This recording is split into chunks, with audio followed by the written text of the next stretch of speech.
ആശപോ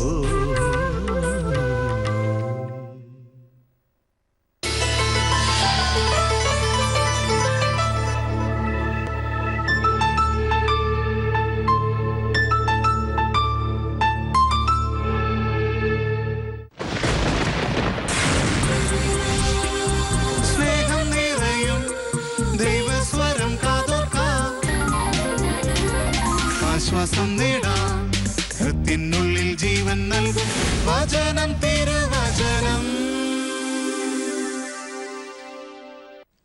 Ezekiel പ്രവാചകന്റെ പുസ്തകത്തിൽ നിന്ന് 36-ാം അധ്യായം 26 മുതലുള്ള ദൈവവചനങ്ങൾ. ഒരു പുതിയ ഹൃദയം നിങ്ങൾക്ക് ഞാൻ നൽകും, ഒരു പുതിയ ചൈതന്യം നിങ്ങളിൽ ഞാൻ നിക്ഷേപിക്കും. നിങ്ങളുടെ ശരീരത്തിൽ നിന്ന് ശിലാഹൃദയം എടുത്തുമാറ്റി മാംസള ഹൃദയം നൽകും. എൻ്റെ ആത്മാവിനെ ഞാൻ നിങ്ങൾക്ക് നിവേശിപ്പിക്കും.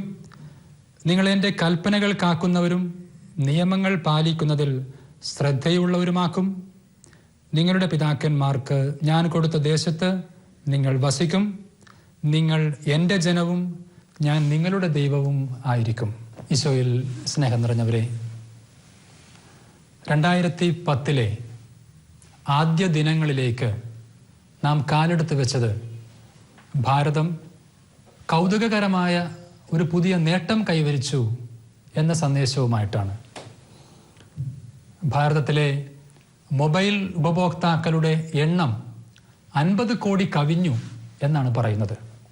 ഏതാണ്ട് 114 കോടിയോളം വരുന്ന ഭാരത ജനസംഖ്യയിൽ പകുതിയോളം വരും ഇപ്പോൾ മൊബൈൽ ഉപയോഗിക്കുന്നവരുടെ എണ്ണം. നമുക്കറിയാം, ഓരോ കാലഘട്ടങ്ങളിലും നമ്മുടെ സമൂഹത്തിൽ ഓരോരോ വ്യത്യസ്തങ്ങളായിട്ടുള്ള ഫാഷൻ ഉണ്ടായിട്ടുണ്ട്. ചില കാലങ്ങളിൽ ഒരു പ്രത്യേക ഹെയർ സ്റ്റൈലായിരുന്നു ഒരു ഫാഷൻ, അല്ലെങ്കിൽ ചിലപ്പോൾ പ്രത്യേക രീതിയിലുള്ള ഒരു വസ്ത്രവിധാനം ആ കാലഘട്ടത്തിൻ്റെ ഫാഷനായിട്ട് വന്നു. അല്ലെങ്കിൽ ഒരു പ്രത്യേക തരത്തിലൊരു മീശ, താടി വളർത്തുന്നത് ഒക്കെ ഓരോ കാലഘട്ടത്തിൻ്റെ പ്രത്യേകതയായി, വ്യക്തിപരമായ ഫാഷൻ്റെ സിമ്പലായി, സ്റ്റാറ്റസ് സിമ്പലായി ഒക്കെ ജനങ്ങൾ സ്വീകരിച്ചിട്ടുള്ളതാണ്. പക്ഷേ നമുക്ക് ഉറപ്പാണ്, ഇന്നത്തെ കാലഘട്ടത്തിൻ്റെ ഫാഷൻ സ്റ്റാറ്റസ് സിമ്പൽ ഒരു മൊബൈൽ ഫോണാണ്. എന്ന് പറഞ്ഞാൽ വെറുതെ ഒരു മൊബൈൽ ഫോൺ തന്നെ ആകണമെന്നില്ല. അത് ഒരുപാട് ഫങ്ഷനുകളുള്ള, ഒരു മൊബൈലിൽ തന്നെ ഒരുപാട് വ്യത്യസ്തങ്ങളായിട്ടുള്ള അതിനൂതനങ്ങളായ ഫങ്ഷനുകളുള്ള മൊബൈൽ ഫോണുകൾക്കാണ് ഇന്ന് വലിയ ഡിമാൻഡ്. അതാണ് ഇന്നത്തെ ഏറ്റവും വലിയ സ്റ്റാറ്റസ് സിമ്പൽ. അതുപോലെ തന്നെ ഏറ്റവും പുതിയ റിംഗ് ടോണുകൾ, ഏറ്റവും പുതിയ കോളർ ട്യൂണുകൾ, ഹലോ ട്യൂണുകൾ ഒക്കെ ഇന്നത്തെ മൊബൈൽ ലോകത്ത് ജനങ്ങളെ കയ്യിലെടുക്കാനും കൂടുതൽ വലിയ ഫാഷന്റെ ലോകത്തിലേക്ക്, സ്റ്റാറ്റസ് സിമ്പലിന്റെ ലോകത്തിലേക്ക് ജനങ്ങളെ പിടിച്ചു നിർത്താനും ഒക്കെ മൊബൈൽ കമ്പനികൾ, മൊബൈൽ ഉപഭോക്താക്കൾ ഒക്കെ ഉപയോഗിക്കുന്ന സംവിധാനങ്ങളാണ്. പറഞ്ഞു വരുന്നത് മൊബൈലിൻ്റെ ഗുണവും ദോഷവും പങ്കുവെക്കാനോ ചിന്തിക്കാനോ അല്ല. പക്ഷേ ഒരു മൊബൈൽ നമ്മൾ ഉപയോഗിക്കുമ്പോൾ ആ മൊബൈലിൽ നിന്ന് ചില സമയത്ത് നമുക്ക് കേൾക്കാൻ കഴിയുന്ന ചില റെക്കോർഡഡ് സന്ദേശങ്ങളുണ്ട്. അതിനെ നമ്മുടെ ദൈവത്തിൻ്റെ സന്ദേശവുമായിട്ട് ബന്ധപ്പെടുത്തി നമ്മൾ ഈ സാഹചര്യത്തിലൊന്ന് മനസ്സിലാക്കാൻ ശ്രമിക്കുകയാണ്. നമ്മളൊരു വ്യക്തിയെ വിളിക്കുന്നു, ആ വ്യക്തിയെ നമുക്ക് ഫോണിൽ ലൈനിൽ കിട്ടുന്നില്ല എങ്കിൽ നമുക്ക് ഇങ്ങോട്ട് കേൾക്കാൻ കഴിയുന്ന ചില റെക്കോർഡഡ് സന്ദേശങ്ങളുണ്ട്. അത് ദൈവവുമായിട്ടുള്ള നമ്മുടെ ബന്ധത്തിലും നമുക്ക് സ്വീകരിക്കാവുന്ന, നമുക്ക് തിരിച്ചറിയാവുന്ന ചില കാര്യങ്ങളാണ് എന്നാണ് പങ്കുവെക്കാനായിട്ട് ആഗ്രഹിക്കുന്നത്. ചിലപ്പോൾ നമ്മൾ കേൾക്കുന്ന സന്ദേശം, നിങ്ങൾ വിളിക്കാൻ ശ്രമിക്കുന്ന വ്യക്തി സ്വിച്ച് ഓഫ് ചെയ്തിരിക്കുകയാണ് എന്നാണ്. നമ്മൾ വിളിക്കുന്ന വ്യക്തി ഒരുപക്ഷെ നേരിട്ട് സ്വിച്ച് ഓഫ് ചെയ്തിരിക്കാം, അല്ലെങ്കിൽ മൊബൈലിന് ചാർജ് ഇല്ലാതെ വരാം. അങ്ങനെ വരുമ്പോൾ മൊബൈൽ സ്വിച്ച് ഓഫ് ചെയ്തിരിക്കുകയാണ് എന്ന സന്ദേശം നമുക്ക് ലഭിക്കും. രണ്ടാമതായിട്ട് ഒരു പക്ഷേ നമുക്ക് ലഭിക്കുന്നത്, നിങ്ങൾ വിളിക്കാൻ ശ്രമിക്കുന്ന വ്യക്തി പരിധിക്ക് പുറത്താണ് എന്ന് നമുക്കൊരു സന്ദേശം ലഭിക്കും. റേഞ്ച് ഇല്ല അയാൾ വിളിക്കുന്ന സ്ഥലത്ത്. അല്ലെങ്കിൽ മൂന്നാമത് നമുക്ക് ലഭിക്കുന്ന ഒരു സന്ദേശം, നിങ്ങൾ വിളിക്കുന്ന സബ്സ്ക്രൈബർ ഇപ്പോൾ ബിസിയാണ്, ഇപ്പോൾ തിരക്കാണ്, അല്പസമയം കഴിഞ്ഞ് വിളിക്കുക, അയാൾ മറ്റൊരു കോളിലാണ്, പിന്നീട് വിളിച്ചാൽ കിട്ടും എന്നാണ് സൂചന. അതുമല്ല എങ്കിൽ നാലാമത്തെ ഒരു സന്ദേശം ഫോണിലൂടെയൊക്കെ നമുക്ക് ലഭിക്കുന്നത്, നിങ്ങൾ വിളിക്കുന്ന വ്യക്തി ഇപ്പോൾ പ്രതികരിക്കുന്നില്ല എന്ന് പറഞ്ഞാൽ നമ്മൾ അയാൾ വിളിച്ചു, റിങ് ചെയ്തു, അയാൾ അറ്റൻഡ് ചെയ്തില്ല, അതാണ് ഇപ്പോൾ പ്രതികരിക്കുന്നില്ല എന്ന സന്ദേശം വഴി നമുക്ക് ലഭിക്കുന്നത്. പ്രിയപ്പെട്ടവരെ, ദൈവം നമ്മളെയൊക്കെ സൃഷ്ടിച്ച് ഈ ഭൂമിയിലേക്ക് യാത്രയാക്കിയപ്പോൾ നമുക്കെല്ലാവർക്കും ദൈവം ഒരു മൊബൈൽ ഫോൺ സമ്മാനിച്ചിട്ടുണ്ട്. അത് നമ്മുടെ ഹൃദയമാണ്. നമുക്ക് ദൈവവുമായിട്ട് സംസാരിക്കാനും ദൈവത്തിന് നമ്മളോട് സംസാരിക്കാനും ഉള്ള ഒരു ഉപകരണം നമ്മുടെ ജനനത്തിൻ്റെ ആദ്യ നിമിഷം മുതലേ ദൈവം നമ്മുടെ ഹൃദയത്തിൽ സമ്മാനിച്ചിരിക്കുകയാണ്. അത് നമ്മുടെ ഹൃദയത്തിലെ ദൈവവുമായിട്ട് ബന്ധപ്പെടാനുള്ള ഒരു മൊബൈൽ ഫോൺ. ദൈവം നമ്മുടെ ഹൃദയത്തിലൂടെ മനസാക്ഷിയുടെ സ്വരമായി ആ മൊബൈൽ ഫോണിലൂടെ നമ്മളോട് സംസാരിക്കും. നമ്മളുടെ പ്രാർത്ഥനയുടെ സ്വരമായി നമ്മൾ ദൈവത്തോട് തിരികെ, അല്ലെങ്കിൽ നമ്മുടെ നല്ല സ്വഭാവത്തിൻ്റെ നല്ല വാക്കുകളുടെ സ്വരമായി നമ്മൾ നമ്മുടെ ഹൃദയമാകുന്ന മൊബൈൽ ഫോണിലൂടെ തിരികെ ദൈവത്തോട് സംസാരിക്കും. പക്ഷേ ശ്രദ്ധിക്കണം, ചില സമയത്ത് നമ്മൾ നേരത്തെ പറഞ്ഞതുപോലുള്ള ചില സന്ദേശങ്ങളാണ് നമ്മുടെ മൊബൈൽ ഫോണിൽ നിന്ന് ദൈവത്തിന് ചില റെക്കോർഡഡ് സന്ദേശങ്ങളായിട്ട് ലഭിക്കുന്നത് എന്ന് നാം തിരിച്ചറിയുന്നു. ഒന്നാമത്തെ ഒരു സന്ദേശം, ചിലപ്പോൾ നാം ദൈവത്തിന് മറുപടി കൊടുക്കുന്നത് ദൈവം നമ്മുടെ ഫോണിലേക്ക് വിളിച്ചുകൊണ്ടിരിക്കുകയാണ്, ഹൃദയത്തിലേക്ക് വിളിച്ചുകൊണ്ടിരിക്കുകയാണ്. നമ്മൾ കൊടുക്കുന്ന ഒന്നാമത്തെ സന്ദേശം ചിലപ്പോൾ നിങ്ങൾ വിളിക്കുന്ന സബ്സ്ക്രൈബർ, നിങ്ങൾ വിളിക്കുന്ന വ്യക്തി സ്വിച്ച് ഓഫ് ചെയ്തിരിക്കുകയാണ് എന്നാണ് ഒരു സന്ദേശം. എന്ന് പറഞ്ഞാൽ ദൈവം ഞാനുമായിട്ട് ബന്ധപ്പെടാൻ ആഗ്രഹിക്കുന്നു, പക്ഷേ ബന്ധപ്പെടാൻ അടിസ്ഥാനപരമായിട്ട് വേണ്ട എൻ്റെ ഹൃദയത്തിൻ്റെ ചാർജ് അവിടെയില്ല, ഞാൻ സ്വിച്ച് ഓഫ് ചെയ്തിരിക്കുകയാണ്. ഒരുപക്ഷെ ഞാൻ മനഃപൂർവ്വം തന്നെ ദൈവവുമായിട്ടുള്ള ഒരു ബന്ധവും എനിക്ക് വേണ്ട എന്ന് തീരുമാനിച്ച് കളയുകയാണ്. നേരെ നമ്മൾ ചിന്തിച്ചാൽ ഒരു നിരീശ്വരവാദിയുടെ ചിന്ത, ഒരു മനോഭാവം ഇത് തന്നെയാണ്. ദൈവമില്ല, ദൈവവുമായിട്ട് അതുകൊണ്ട് തന്നെ എനിക്ക് ബന്ധപ്പെടേണ്ട കാര്യമില്ല. അതുകൊണ്ട് അങ്ങനെയുള്ളവരുടെ ഹൃദയത്തിലേക്ക് ദൈവം ഓരോ സന്ദേശവും ഓരോ തിരുത്തലുകളും നന്മ ചെയ്യാനുള്ള ചില സാധ്യതകളും നല്ല വഴികളുമൊക്കെ ചൂണ്ടിക്കാണിക്കാൻ വേണ്ടി അവരുടെ ഹൃദയത്തിലൂടെ ബന്ധപ്പെടാൻ ആഗ്രഹിക്കുമ്പോൾ തിരികെ അവർ നേരിട്ട് പറഞ്ഞില്ല എങ്കിൽ പോലും ഒരു റെക്കോർഡഡ് സന്ദേശം പോലെ ദൈവത്തിന് അവിടെ ഒരു മറുപടി കിട്ടുന്നുണ്ട്. നിങ്ങൾ വിളിക്കുന്ന വ്യക്തി സ്വിച്ച് ഓഫ് ചെയ്തിരിക്കുകയാണ്, എനിക്ക് ദൈവത്തെ ആവശ്യമില്ല, പള്ളിയിൽ പോകേണ്ട കാര്യമൊന്നുമില്ല, ഒരു കൂദാശയും എനിക്ക് ആവശ്യമില്ല, ദൈവിക ചൈതന്യമൊന്നും എനിക്ക് ആവശ്യമില്ല എന്ന് വിചാരിക്കുന്നവരുമൊക്കെ ഈ കൂട്ടത്തിൽ പെടുന്നവരാണ്. അതൊരു നിരീശ്വരവാദി തന്നെ ആകണം എന്നില്ല, ദൈവം അവിടെ ഉണ്ടായിരിക്കാം, പക്ഷേ എനിക്ക് ദൈവത്തെ ആവശ്യമില്ല, ഞാൻ ദൈവമായിട്ട് ബന്ധപ്പെടാൻ ആഗ്രഹിക്കുന്നില്ല, അതുകൊണ്ട് എൻ്റെ ഹൃദയമാകുന്ന മൊബൈൽ ഞാൻ ദൈവത്തിന് മറുപടി കൊടുക്കാൻ സാധ്യമായ രീതിയിൽ ചാർജ് ചെയ്ത് സൂക്ഷിക്കാനൊന്നും ഞാൻ ശ്രമിക്കുന്നില്ല എന്നാണ് നമ്മൾ പറയാതെ പറഞ്ഞുകൊണ്ട് ദൈവത്തിന് കൊടുക്കുന്ന സന്ദേശം. നമ്മുടെ ഹൃദയമാകുന്ന മൊബൈൽ സ്വിച്ച് ഓഫ് ചെയ്ത് ചില സമയങ്ങളിലൊക്കെ സൂക്ഷിക്കുമ്പോൾ. രണ്ടാമത് നാം ദൈവത്തിന് കൊടുക്കുന്ന ഒരു മറുപടി സന്ദേശം, നിങ്ങൾ വിളിക്കുന്ന വ്യക്തി ഇപ്പോൾ പരിധിക്ക് പുറത്താണ് എന്നാണ് ഒരു സന്ദേശം. എന്താണ് ദൈവം നമുക്ക് നൽകിയിരിക്കുന്ന പരിധി? അത് ചില കൽപ്പനകളിലൂടെ, ചില നിർദ്ദേശങ്ങളിലൂടെ ദൈവം നമ്മോട് സംസാരിക്കുന്നതാണ്. നമ്മൾ ചെറുപ്പം മുതലേക്ക് കേട്ട് പഠിച്ച 10 കൽപ്പനകൾ വളരെ അടിസ്ഥാനപരമായി ദൈവം നമുക്ക് നൽകിയിരിക്കുന്ന ഒരു പരിധിയാണ്. അതിൻ്റെ ഉള്ളിൽ കുറേ കാര്യങ്ങൾ ചെയ്യണം, ചില കാര്യങ്ങൾ ചെയ്യരുത്. അത് നമ്മുടെ നന്മയ്ക്ക് വേണ്ടി ദൈവം നമുക്ക് സമ്മാനിച്ചിരിക്കുന്ന ഒരു പരിധിയാണ്. ഈ പരിധിക്ക് പുറത്ത് ഞാൻ പോകുമ്പോൾ, അതായത് ഈ കൽപ്പനകൾ ഞാൻ എൻ്റെ ജീവിതത്തിൽ അടിസ്ഥാനപരമായി അനുസരിക്കാതെ പോകുമ്പോൾ ദൈവത്തിന് ഞാനൊരു സന്ദേശം കൊടുക്കുന്നുണ്ട്, ഞാൻ പരിധിക്ക് പുറത്താണ്, ദൈവം ഞാനുമായിട്ട് ബന്ധപ്പെടാൻ ശ്രമിച്ചാൽ അതിന് സാധ്യമല്ല എന്നൊരു സന്ദേശം. അതല്ല എങ്കിൽ ഒരുപക്ഷെ ചില സമൂഹത്തിൻ്റെ, ചില സഭയുടെ, അല്ലെങ്കിൽ ഞാനായിരിക്കുന്ന എൻ്റെ ഇടവകയുടെ, അല്ലെങ്കിൽ എൻ്റെ കുടുംബത്തിൻ്റെ തന്നെ ചില താല്പര്യങ്ങൾ, ചില നിർദ്ദേശങ്ങൾ, കുടുംബത്തിലെ മാതാപിതാക്കന്മാർ മക്കൾക്ക് പഠിപ്പിച്ച് പറഞ്ഞുകൊടുത്ത് വളർത്തുന്ന ചില നിർദ്ദേശങ്ങൾ ഒക്കെ ആ കുടുംബത്തിൻ്റെ പരിധിയാണ്. എൻ്റെ മോനെ നമുക്ക് ഇതുവരെ മതി, ഇതിൻ്റെ അപ്പുറത്തേക്ക് നമുക്ക് പോകണ്ട എന്ന് പറഞ്ഞ ചില നിബന്ധനകളൊക്കെ നമ്മുടെ കുടുംബത്തിൽ നമ്മൾ വെക്കുന്നത് കുടുംബത്തിൻ്റെ നല്ലതിന് വേണ്ടിയാണ്. നമ്മുടെ കുടുംബത്തിൻ്റെ സംസ്കാരത്തിനും നമ്മുടെ കുടുംബത്തിൻ്റെ പാരമ്പര്യത്തിനും യോജിച്ചതല്ല ഇതിൻ്റെ അപ്പുറത്തേക്ക് പോകുന്നത് എന്ന് പറഞ്ഞ് ചില മാതാപിതാക്കന്മാർ ചില കാര്യങ്ങളെ, അത് അവരുടെ സംസാര രീതിയെയാകാം, അവരുടെ ചില വേഷവിധാനങ്ങളെയാകാം, ചില അനാവശ്യമായ ബന്ധങ്ങളെയൊക്കെ ആകാം, നിയന്ത്രിക്കും. അതൊക്കെ കുടുംബത്തിൻ്റെ നന്മയ്ക്ക് വേണ്ടി ദൈവം മാതാപിതാക്കന്മാരിലൂടെ നമ്മളോട് സംസാരിക്കുന്ന ചില പരിധികളാണ്.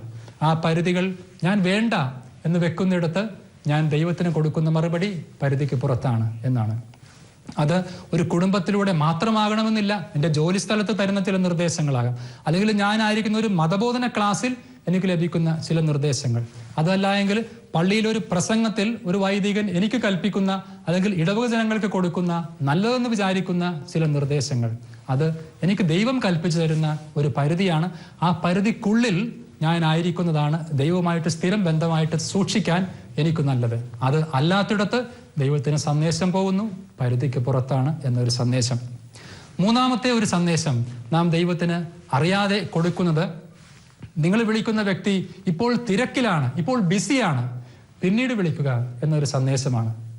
പലപ്പോഴും ദൈവം ഞാനുമായിട്ട് ബന്ധപ്പെടാനായിട്ട് ആഗ്രഹിക്കുമ്പോൾ എൻ്റെ ഫോണിൽ ചാർജുണ്ട്, ഞാൻ പരിധിക്കൊക്കെ അകത്താണ്, പക്ഷേ അവിടെ ഞാൻ ദൈവത്തിന് കടന്നു കയറാൻ, ദൈവത്തിന്റെ കോള് കടന്നു വരാനായിട്ടൊരു സമയം, ഒരു സെക്കൻഡ് പോലും ഞാൻ ചിലപ്പോൾ അവസരം കൊടുക്കുന്നില്ല. അത് ചിലപ്പോൾ ചില വ്യക്തികളുമായിട്ട് ഞാൻ സംസാരിച്ച് എൻ്റെ സമയം ദൈവത്തിന് കടന്നു വരാത്ത രീതിയിലാക്കി കളയുകയാണ്. എനിക്ക് വളരെ പ്രിയപ്പെട്ട എന്ന് ഞാൻ വിചാരിക്കുന്ന, നല്ലതെന്ന് വിചാരിക്കുന്ന ബന്ധങ്ങൾക്ക് വേണ്ടി ഞാൻ ഒരുപാട് സമയം ചിലപ്പോൾ നഷ്ടപ്പെടുത്തി കളയുന്നു. അല്ലെങ്കിൽ ചില അനാവശ്യ വിനോദങ്ങൾക്ക് വേണ്ടി, അതൊരു TV ആകാം, ഇന്റർനെറ്റ് ആകാം, ചില വ്യക്തികളുമായിട്ടുള്ള ചില കൂട്ടുകെട്ടുകൾക്കൊക്കെ വേണ്ടി ഞാൻ സമയം നഷ്ടപ്പെടുത്തി കളയുന്നു. അല്ലെങ്കിൽ ചില തഴക്ക ദോഷങ്ങൾ എന്നിലുണ്ട്, ചില തെറ്റായിട്ടുള്ള ശീലങ്ങൾ, ദുശീലങ്ങളുണ്ട്. അവയ്ക്കൊക്കെ വേണ്ടി, അതിനെയൊക്കെ പ്രോത്സാഹിപ്പിക്കാൻ, അതിനുവേണ്ട കാര്യങ്ങൾ സജ്ജീകരിക്കാൻ ഒക്കെ വേണ്ടി ഞാൻ ഒരുപാട് സമയം അതിനുവേണ്ടി മാറ്റിവെക്കുന്നു. അതിനിടയ്ക്ക് ദൈവത്തിന് കടന്നു കയറാൻ ഇടമില്ലാതെ വരുന്നു. ഇതൊരു കുടുംബത്തിൽ തന്നെ ആകണം എന്നില്ല. ഒരു വൈദികർക്ക് അല്ലെങ്കിൽ ഒരു സന്യസ്തർക്ക് പോലും ഒക്കെ കടന്നു വരാൻ സാധ്യതയുള്ള ഒരു വീഴ്ചയുടെ അവസ്ഥ ഇതൊക്കെ തന്നെയാണ്. ഒരു വൈദികൻ തീർച്ചയായിട്ടും പള്ളിയിലെ കാര്യങ്ങളും അല്ലെങ്കിൽ സഭ ഏൽപ്പിക്കുന്ന തൻ്റെ സഭയോട് ചേർന്ന് നിൽക്കുന്ന പ്രവർത്തനങ്ങളുടെ മേഖലയിലും സമയം ചെലവഴിക്കണം. പക്ഷേ അതിനുവേണ്ടി സമയം ചെലവഴിക്കുന്നതിനിടയ്ക്ക് ദൈവത്തിന് വേണ്ടി മാറ്റിവെക്കാൻ സമയം കിട്ടാതെ പോകുമ്പോൾ ദൈവത്തിന്റെ കോളുകൾ അവിടേക്ക് കടന്നു വരാൻ സാധിക്കാതെ പോകുന്നു. ദൈവം എപ്പോഴും കടന്നു വരാൻ ശ്രമിക്കുമ്പോൾ ബിസിയാണ്, തിരക്കിലാണ്, പിന്നീട് വിളിക്കൂ എന്നൊരു സന്ദേശം നാം ദൈവത്തിന് സമ്മാനിക്കുകയാണ്.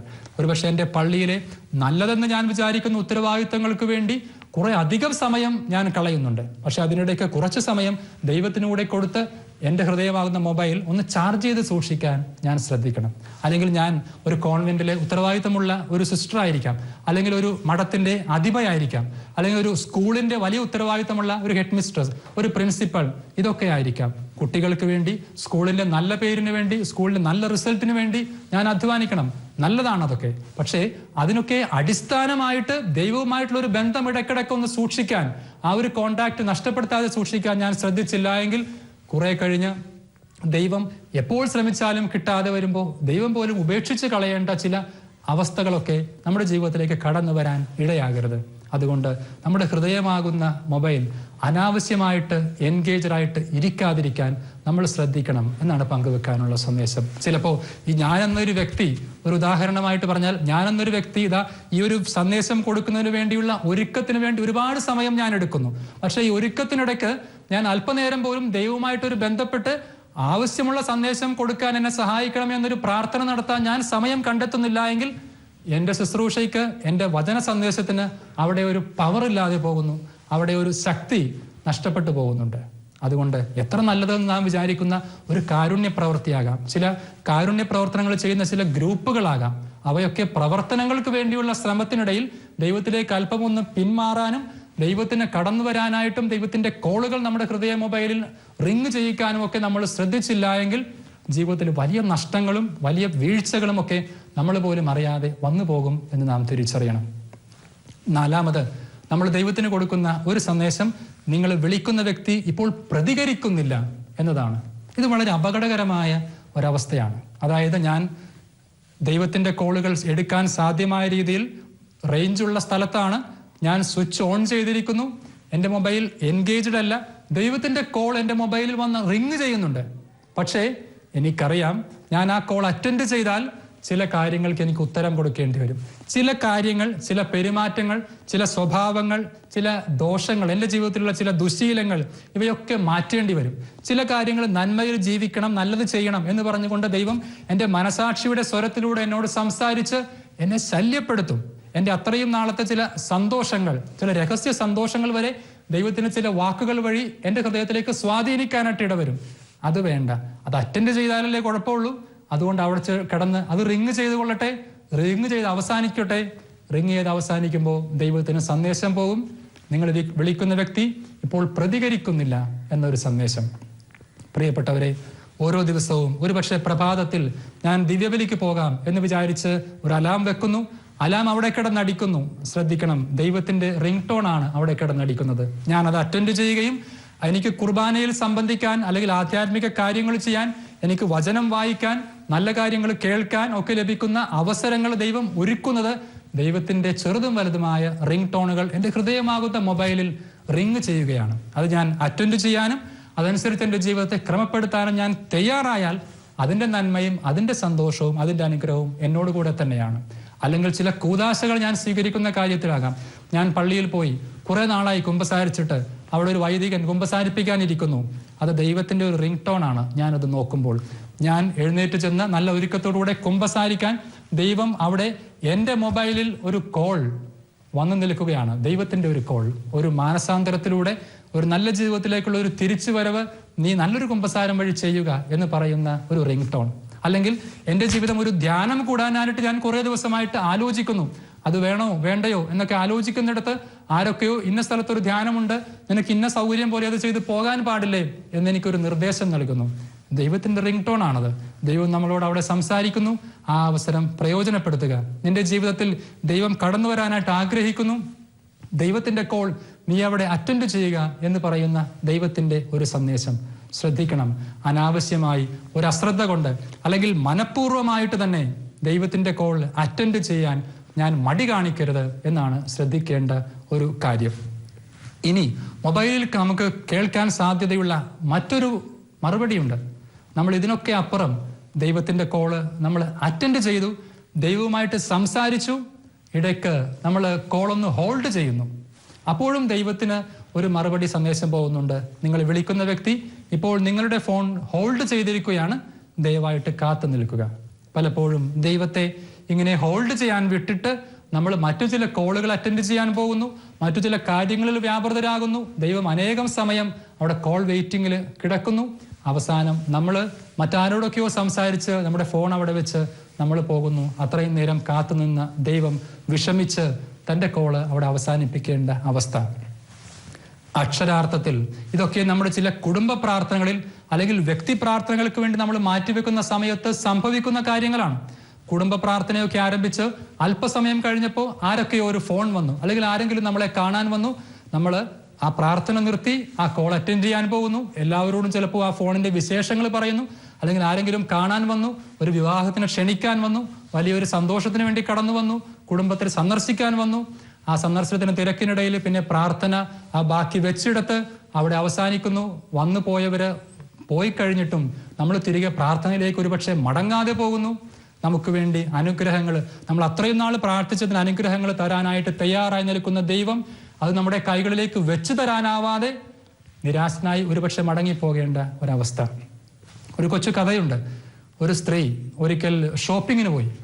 വലിയ തിരക്ക് പിടിച്ച് ഷോപ്പിംഗ് സെന്ററിലെ ഷോപ്പിംഗ് ഒക്കെ കഴിഞ്ഞ് വീട്ടിലെത്തിയപ്പോഴാണ് ആ സ്ത്രീ തിരിച്ചറിയുന്നത് തൻ്റെ താലിമാല എവിടെയോ നഷ്ടപ്പെട്ടു പോയി.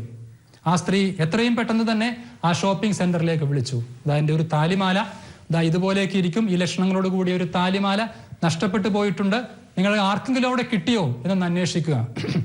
ആ ഷോപ്പിന്റെ ഉടമസ്ഥൻ പറഞ്ഞു, ഫോൺ എടുത്ത ആൾ പറഞ്ഞു, നിങ്ങൾ ആ ഫോണൊന്ന് ഹോൾഡ് ചെയ്യുക, ഞാനൊന്ന് അന്വേഷിക്കട്ടെ. അയാൾ വേഗം പോയി അന്വേഷിച്ചു. അവർക്ക് വളരെ പെട്ടെന്ന് തന്നെ ആ താലിമാല കണ്ടെത്താനായിട്ട് സാധിച്ചു. ആ താലിമാലയുമായിട്ട് തിരിച്ചു വന്ന് അയാൾ ഫോൺ എടുത്ത് മറുപടി പറയാനായിട്ട് ആരംഭിച്ചു. നിങ്ങളുടെ ഇത് താലിമാല കിട്ടിയിട്ടുണ്ട്, ഇവിടെ വന്ന് എടുത്തുകൊള്ളുക എന്ന്. പക്ഷേ അതിനുള്ളിൽ അത്രയും നേരം കാത്തു നിൽക്കാൻ തയ്യാറാകാതെ ആ സ്ത്രീ ഫോൺ കട്ട് ചെയ്തിരുന്നു. പിന്നീട് ഒരിക്കലും ആ സ്ത്രീ ഫോൺ വിളിച്ചില്ല. ആ താലിമാല കിട്ടുമായിരുന്ന വലിയൊരു സമ്പാദ്യം ആ സ്ത്രീക്ക് നഷ്ടപ്പെട്ടു പോയി എന്ന കഥ പറയുന്നു. ശ്രദ്ധിക്കണം, ദൈവവുമായിട്ടുള്ള ബന്ധത്തിൽ നമ്മൾ ദൈവത്തോട് പല കാര്യങ്ങളും ആവശ്യപ്പെടുന്നു.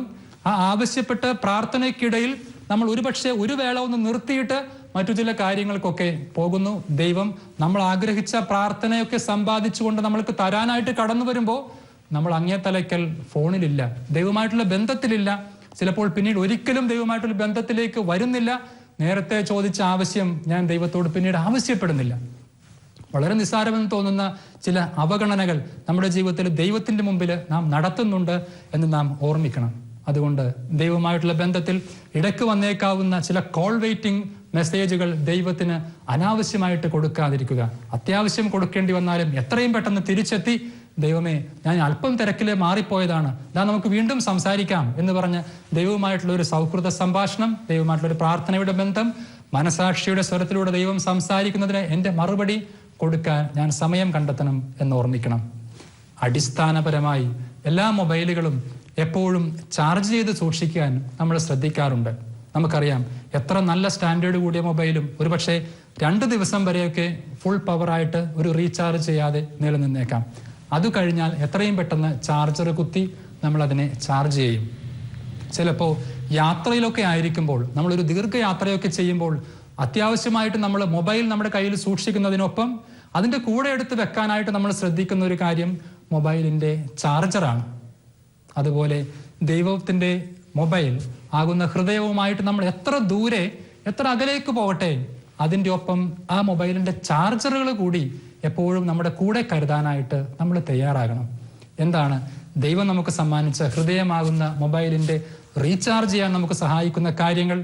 അത് അടിസ്ഥാനപരമായിട്ട് നമ്മുടെ പ്രാർത്ഥനയാണ്. പ്രാർത്ഥനയ്ക്ക് വേണ്ടി ഞാൻ ഓരോ ദിവസവും കണ്ടെത്തുന്ന സമയം എൻ്റെ ഹൃദയമാകുന്ന മൊബൈൽ റീചാർജ് ചെയ്യുന്ന ഒരു സമയമാണ്. അതല്ല എങ്കിൽ എൻ്റെ ജപമാല ഞാൻ എൻ്റെ എല്ലാ യാത്രകളിലും കൂടെ കരുതുന്നത് എപ്പോൾ ആവശ്യം വന്നാലും റീചാർജ് ചെയ്യാനുള്ള ഒരു കാര്യത്തിന് വേണ്ടിയാണ്. അല്ലെങ്കിൽ ദൈവവചനത്തിലൂടെ എനിക്ക് സന്ദേശം നൽകുന്ന വിശുദ്ധ ഗ്രന്ഥം ഞാൻ എവിടെ യാത്ര ചെയ്താലും ഞാൻ കയ്യിൽ സൂക്ഷിക്കുന്നത് എപ്പോൾ വേണമെങ്കിലും ഇടയ്ക്കിടയ്ക്ക് ചാർജ് നഷ്ടപ്പെട്ടു പോയേക്കാം എന്നതുകൊണ്ട് ഒരു റീചാർജ് ചെയ്യാൻ എൻ്റെ ബൈബിൾ സന്ദേശം ഞാൻ ഉപയോഗിക്കുക എന്നതാണ്. അതുകൊണ്ട് മൊബൈലിൻ്റെ കൂടെ ചാർജർ നാം കരുതുന്നത് പോലെ നമ്മുടെ ഹൃദയം എവിടെയൊക്കെ യാത്ര ചെയ്യുന്നുവോ അതിൻ്റെ കൂടെയൊക്കെ പ്രാർത്ഥനയ്ക്കുള്ള സമയവും സൗകര്യങ്ങളും സാമഗ്രികളും നമ്മളെപ്പോഴും കൂടെ കരുതാൻ ശ്രദ്ധിക്കണം എന്നുകൂടി ഓർമ്മിപ്പിക്കുകയാണ്. ധൂർത്തപുത്രൻ്റെ ഉപമ ഒരു മൊബൈൽ ഭാഷയിൽ നമ്മൾ സംസാരിച്ചാൽ പിതാവിൽ നിന്ന് ഒരുപാട് റീചാർജ് കൂപ്പണുകളൊക്കെ സ്വീകരിച്ച് ധൂർത്തടിക്കാൻ വേണ്ടി ഇറങ്ങിപ്പോയി ലോകത്തിലെല്ലാവരോടുമൊക്കെ സംസാരിക്കാൻ വേണ്ടി ആ റീചാർജ് കൂപ്പണുകളൊക്കെ ഉപയോഗിച്ച് ഏറ്റവും ഒടുവിൽ അതൊക്കെ തീർത്ത് കളഞ്ഞ് നഷ്ടപ്പെടുത്തി തിരികെ ദൈവത്തിലേക്ക് എത്തിയ ഒരു ധൂർത്തപുത്രന്റെ അവസ്ഥയാണ്. തിരികെ എത്തി ദൈവത്തിന്റെ കയ്യിൽ മാത്രമേ പിന്നെ റീചാർജ് ചെയ്യാൻ സാധിക്കുകയുള്ളൂ എന്ന് ധൂർത്തപുത്രൻ അവിടെ മനസ്സിലാക്കുന്നുണ്ട്. കാരണം മനുഷ്യരുടെ അടുത്ത് ചെന്ന് തന്റെ റീചാർജ് കൂപ്പണുകൾക്കൊക്കെ വേണ്ടി എന്നതുപോലെ അവിടെ ധൂർത്തപുത്രൻ അന്വേഷിച്ച് നടക്കുന്നുണ്ട്. പക്ഷെ അവർക്ക് ആർക്കും കൊടുക്കാനായിട്ട് കഴിയുന്നില്ല. അവിടെ ഒരു തിരിച്ചറിവുണ്ട്, എനിക്കിനി ദൈവത്തിന്റെ അടുത്ത്, എൻ്റെ പിതാവിന്റെ അടുത്തിലേക്ക് തിരികെ ചെന്നാൽ മാത്രമേ സാധിക്കുകയുള്ളൂ എന്ന ഒരു സന്ദേശം. അവിടെ ധൂർത്തപുത്രന്റെ പിതാവ് തിരികെ എത്തുമ്പോൾ മകനോട് പറയുന്ന സന്ദേശം ഒരുപക്ഷെ ഒരു മൊബൈൽ ഫോണിന്റെ ഭാഷയിൽ നമ്മൾ ഇന്ന് വായിച്ചു കേട്ട ആ വചനഭാഗം നമുക്ക് അല്പം മാറ്റിയെടുക്കാം. ഞാൻ നിനക്ക് ഒരു പുതിയ മൊബൈൽ തരും, അതിലൊരു പുതിയ സിം ഞാൻ നിക്ഷേപിക്കും, എൻ്റെ പവർ ഞാൻ ആ സിമ്മിലേക്ക് നിവേശിപ്പിക്കും, നിന്റെ ജീവനില്ലാതെ പോയ മൊബൈൽ എടുത്തു മാറ്റി നല്ല മാംസളമായ നല്ല ഫുൾ പവറുള്ള ഒരു മൊബൈൽ ഞാൻ നിനക്ക് സമ്മാനിക്കും, അതോടുകൂടെ നീ എൻ്റെ മകനും ഞാൻ നിന്റെ ദൈവവുമായിരിക്കും എന്ന് പറയുന്ന ഒരു എസക്കിയേൽ പ്രവാചകന്റെ സന്ദേശത്തിന്റെ അല്പം വ്യത്യാസം. ഞാൻ നിങ്ങൾക്ക് ഒരു പുതിയ ഹൃദയം തരും, പുതിയൊരു ചൈതന്യം അതിൽ നിക്ഷേപിക്കും, നിങ്ങളുടെ ശിലാഹൃദയം മാറ്റി മാംസള ഹൃദയം ഞാൻ നിങ്ങൾക്ക് സമ്മാനിക്കും എന്നൊക്കെ പറയുന്ന എസക്കിയേൽ പ്രവാചകന്റെ സന്ദേശം. മൊബൈലിന്റെ ഏറ്റവും ചെലവ് കുറഞ്ഞ, ഒരു പൈസ ചെലവില്ലാത്തൊരു കാര്യം ചില മിസ് കോൾ അടിക്കലുകളാണ്. നമുക്ക് വളരെ പ്രിയപ്പെട്ടവർക്കൊക്കെ നമ്മൾ മിസ് കോളുകൾ സമ്മാനിക്കും. ദൈവത്തിനും ഇടയ്ക്ക് നമുക്ക് ചില മിസ് കോളുകൾ കൊടുക്കാനായിട്ട് സാധിക്കണം. അത് നാം ചെറുപ്പത്തിലേക്ക് ശീലിച്ച ചില സുഹൃത ജപങ്ങളിലൂടെയൊക്കെയാണ്. ദൈവമേ, ഞാൻ നിന്നെ സ്നേഹിക്കുന്നു, എൻ്റെ ദൈവമേ, ഞാൻ അങ്ങയെ ആരാധിക്കുന്നു, എൻ്റെ ദൈവമേ, എൻ്റെ സ്നേഹമായിരിക്കണമേ, ഞാൻ അങ്ങയെ സ്നേഹിക്കുന്നു, കൂടുതൽ കൂടുതൽ സ്നേഹിക്കാൻ എന്നെ പഠിപ്പിക്കണമേ, എൻ്റെ ദൈവമേ, എൻ്റെ സർവസ്വമേ, എൻ്റെ അമ്മേ, എൻ്റെ ആശ്രയമേ എന്നൊക്കെ പോലെയുള്ള ചില നിസ്സാരങ്ങളായിട്ടുള്ള ചില സുഹൃത ജപങ്ങൾ നമ്മൾ ഇടയ്ക്കിടയ്ക്കൊക്കെ ശീലിക്കുന്നത് ദൈവത്തിന് നമുക്ക് സമ്മാനിക്കാവുന്ന ചില മിസ് കോളുകളാണ് എന്ന് മനസ്സിലാക്കുക. അവസാനിപ്പിക്കുകയാണ് ഒരു കൊച്ചു സന്ദേശ കഥയോടുകൂടെ. ടോം എന്നൊരു കൊച്ചു ബാലൻ, അവൻ എവിടെ പോകുമ്പോഴും ഒന്ന് ഓടി പള്ളിയിൽ കയറിയിട്ടേ പോവുകയുള്ളൂ. കളിക്കാൻ പോകുമ്പോഴാണെങ്കിലും കടയിലേക്ക് പോകുമ്പോഴും സ്കൂളിലേക്ക് പോകുമ്പോഴും അവൻ പള്ളിയിലേക്ക് കയറും. എന്നിട്ട് ഒറ്റ വാചകം പറയും, ദൈവമേ, നിന്റെ ടോം വന്നിട്ടുണ്ട് കേട്ടോ. അത്രയും മാത്രം അവൻ്റെ കാര്യത്തിന് അവൻ പോയി. കുറേ നാളുകൾ കഴിഞ്ഞു. അവന് വളരെ കടുത്ത ഒരു അസുഖം വന്നു. അവൻ ആശുപത്രി കിടക്കയിൽ മരണം കാത്ത് കിടക്കുകയാണ്. ഒരുപാട് പേര് ചുറ്റുമിരിക്കുന്നുണ്ട്. അവസാനത്തെ ബോധത്തിൻ്റെയും അബോധാവസ്ഥയുടെയും ഒക്കെ ഇടയിൽ അവനൊന്ന് കണ്ണു തുറന്നു നോക്കിയപ്പോൾ തൊട്ടടുത്ത കസേരയിൽ ദൈവം ഇരിക്കുന്നതായിട്ട് അവൻ കാണുന്നു. ദൈവം ഒറ്റ വാചകം മാത്രം അവിടെ ടോമിനോട് പറഞ്ഞു, ടോം, നിന്റെ ദൈവം വന്നിട്ടുണ്ട് കേട്ടോ. എന്നിട്ട് ദൈവം ടോമിനെയുമായി സ്വർഗത്തിലേക്ക് യാത്രയായി. ടോം ഇടയ്ക്കിടയ്ക്ക് ദൈവത്തിന് തൻ്റെ മൊബൈലിൽ നിന്ന് ഓരോ മിസ് കോൾ കൊടുത്തതിൻ്റെ നിസ്സാരമായിട്ടുള്ള ഒരു മറുപടി, ഒരു പ്രതികരണം, ഒരു അനുഗ്രഹമാണ് അവന് ലഭിച്ചത്. അവൻ്റെ മരണത്തിൻ്റെ അവസാനത്തെ നിമിഷത്തിൽ ആ മിസ് കോളുകൾക്കൊക്കെ മറുപടിയായി ദൈവം അവൻ്റെ മരണക്കിടക്കയിൽ വന്ന് അവനെയുമായിട്ട് യാത്രയാകുന്നു. പ്രിയപ്പെട്ടവരെ, നമ്മുടെ ജീവിതത്തിൽ ഹൃദയമാകുന്ന മൊബൈൽ ചാർജ് ചെയ്ത് സൂക്ഷിക്കാൻ, ദൈവത്തിൻ്റെ റേഞ്ചിലായിരിക്കാൻ, ബിസിയാകാതെ സൂക്ഷിക്കാൻ, എപ്പോഴും ദൈവത്തോട് പ്രതികരിക്കാൻ നമുക്ക് കഴിയട്ടെ. അതാണ് നമ്മുടെ ഹൃദയമാകുന്ന മൊബൈൽ നമുക്ക് സമ്മാനിച്ച ദൈവം നമ്മിൽ നിന്ന് ആഗ്രഹിക്കുന്ന നന്മ. നമുക്ക് അവസാനിപ്പിക്കാം. സ്നേഹം നിറഞ്ഞ പിതാവേ, ഞങ്ങളുടെ ഹൃദയമാകുന്ന മൊബൈൽ എപ്പോഴും നിനക്കിഷ്ടപ്പെട്ടതുപോലെ സൂക്ഷിക്കാൻ ഇടയാകട്ടെ. അത് പലപ്പോഴും മറ്റു കാര്യങ്ങൾക്കും മറ്റു ഇഷ്ടങ്ങൾക്കും മറ്റു വ്യക്തികൾക്കും അനാവശ്യ സാന്നിധ്യവും സ്വാധീനവും കൊടുക്കുന്ന അവസ്ഥയിലേക്ക് പോകാതെ എപ്പോഴും നീയുമായിട്ട് ബന്ധപ്പെടാനും നിന്റെ സ്വരം കേൾക്കാനും നിനക്ക് ഉത്തരം തരാനുമുള്ള അവസരമായിട്ട് എൻ്റെ ഹൃദയമാകുന്ന മൊബൈലിനെ ചാർജ് ചെയ്ത് സൂക്ഷിക്കാൻ എന്നെ സഹായിക്കണമേ, എന്നെ അനുഗ്രഹിക്കണമേ.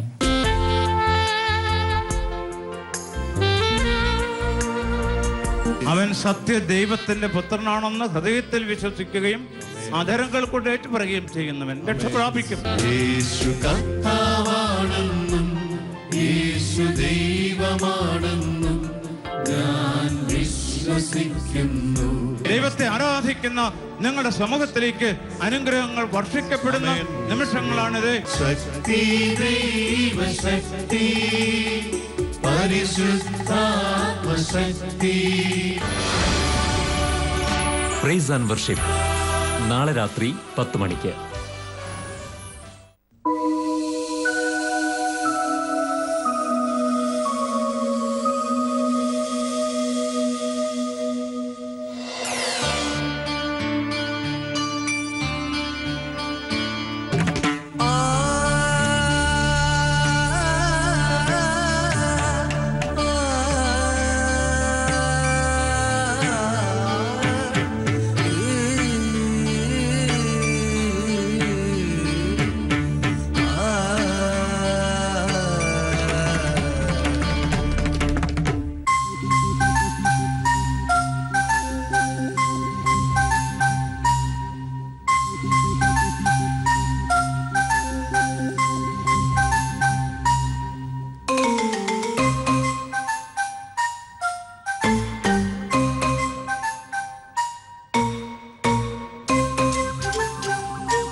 കളിപ്പിക്കാതെ അമ്മയുടെ ടിഫിൻ ബോക്സ് എടുത്തു കൊടുക്കുമോനെ.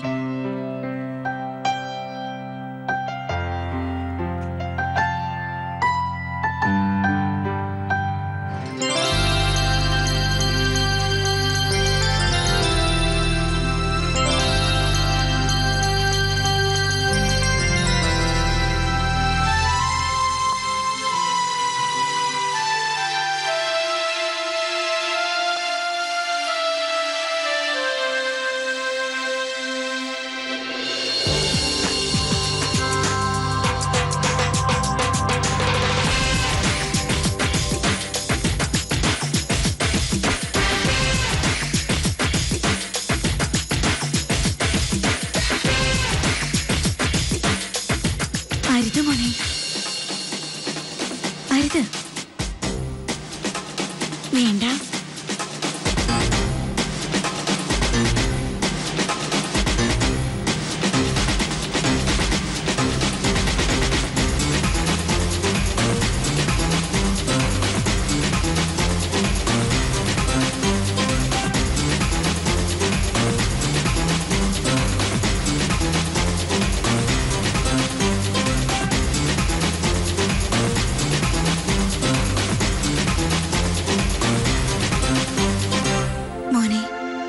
നിനക്ക് ചെയ്യാവുന്ന ഒരുപാട് നല്ല കാര്യങ്ങൾ നീ ഇപ്പോൾ ചെയ്യാതെ പോവുകയാണ്.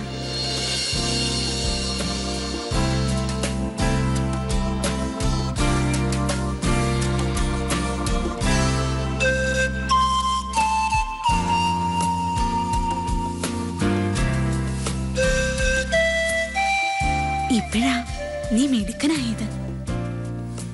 ബുദ്ധിമാൻ എല്ലാ കാര്യങ്ങളിലും ശ്രദ്ധാലുവായിരിക്കും. പാപത്തിന്റെ നാളുകളിൽ ദുഷ്പ്രവർത്തികൾക്കെതിരെ അവൻ ജാഗരൂകത പുലർത്തും.